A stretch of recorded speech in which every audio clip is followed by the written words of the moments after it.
Exportações de carne bovina crescem. Boi gordo deve valorizar nas próximas semanas. Vlamir Brandalize comenta o mercado do boi, também do frango e do suíno. Você já está acompanhando o Paracatu Rural pelo site paracaturural.com? Acesse e cadastre seu e-mail. Vai lá no navegador, digite paracaturural.com. Mercado Agrícola.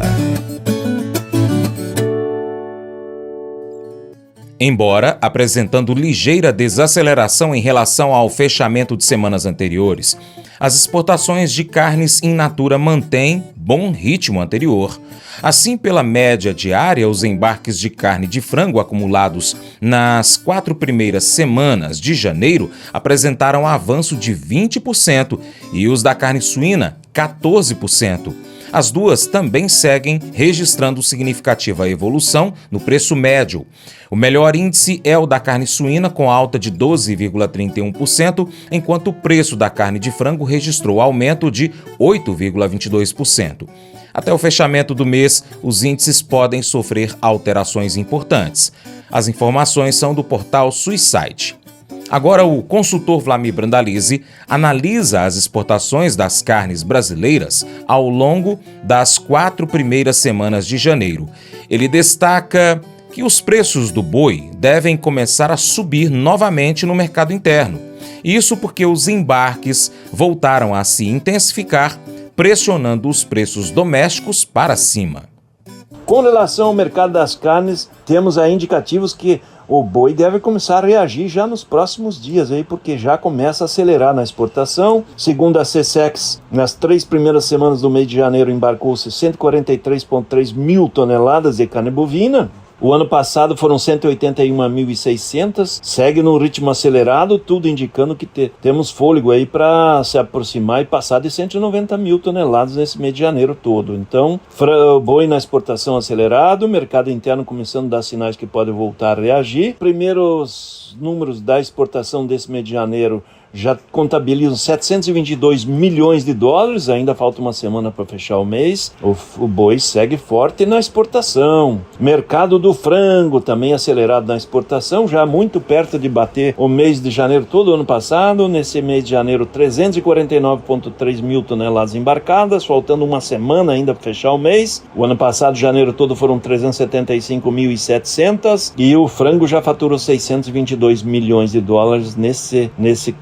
primeiras 3 semanas de janeiro, né? Então, frango forte na exportação, suíno também já muito perto de bater o mês de janeiro todo do ano passado, 74 mil toneladas embarcadas em 3 semanas de janeiro. O ano passado todo, janeiro foi de 83,8, provavelmente vamos para 90 mil ou mais toneladas nesse mês de janeiro. Suíno também forte na exportação e trouxe os 181,4 milhões de dólares em divisas nessas 3 primeiras semanas. Setor da carne de boi, frango e suíno, 1.525,4 milhões de dólares. Nada mais, nada menos que 9 bilhões de reais em divisas no setor da carne. O setor da carne, da soja e do milho, nesse mês de janeiro, trouxe 17,3 bilhões de reais em divisas. Foram 4,8 bilhões no complexo soja, 9 bilhões no setor da carne e 3,5 bilhões de reais no setor do milho.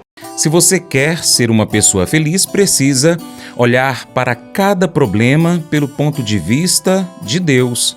Pessoas felizes possuem perspectivas mais expandidas. Elas veem o todo. Quando você não vê as coisas através do ponto de vista de Deus, você fica desencorajado, frustrado, infeliz. Não importa o que esteja acontecendo em sua vida. O bom, o ruim, o feio. Deus está elaborando um plano. Paulo sabia disso. Ele diz em Filipenses 1:12: Meus irmãos, eu quero que vocês saibam que as coisas que me aconteceram ajudaram, de fato, o progresso do Evangelho. Desde que Paulo se tornou cristão, em seu caminho até Damasco, ele sonhava algo grande. Ele queria pregar em Roma, o centro do mundo naqueles tempos. O seu sonho era pregar o Evangelho na cidade mais importante do mundo. Mas Deus tinha outra ideia. Ao invés de enviar Paulo a Roma para pregar, ele o fez um prisioneiro real de César, que era Nero na época.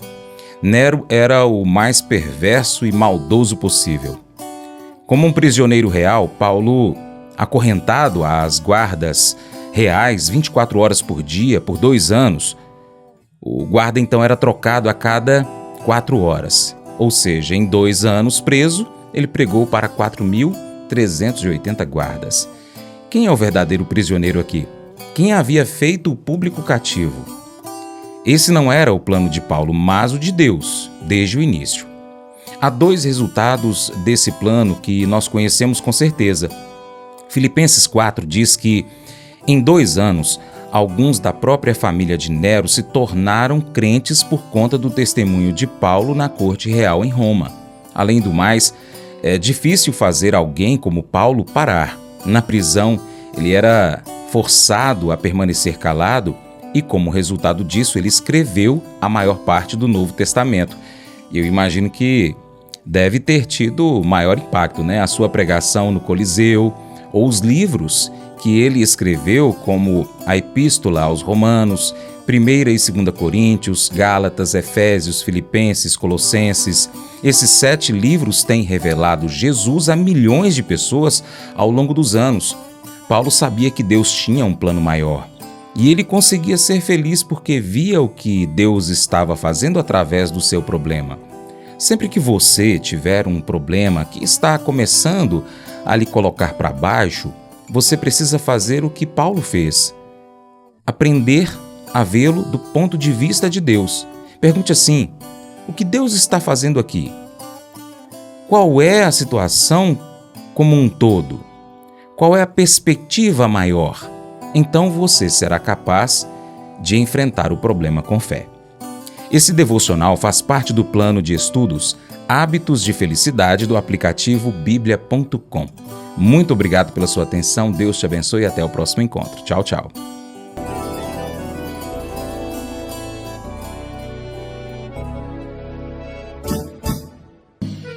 Acordo de manhã para prosear no mundo do campo, as notícias escutar. Vem com a gente em toda a região com o seu programa Paracatu Rural.